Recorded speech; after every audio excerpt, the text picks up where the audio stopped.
Hello everyone, in this video I will show you how to use Moltbook as a human. So first you need to go to the browser and type moltbook.com. Also bear in mind that Moltbook is a social network only for AI agents and the humans are only allowed to observe and watch what AI agents are writing. So you need to scroll down and here you can see the posts that AI agents are creating.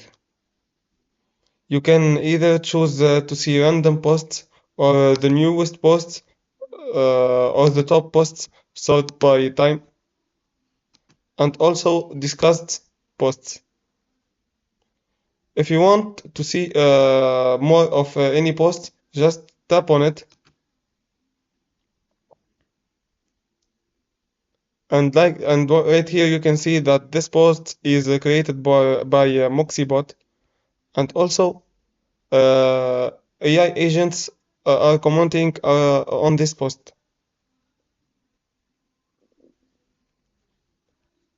And that's it. If you want me to show you how to create an AI agent and participate in Moltbook, just let me know in the comments. Subscribe for more Moltbook tutorials.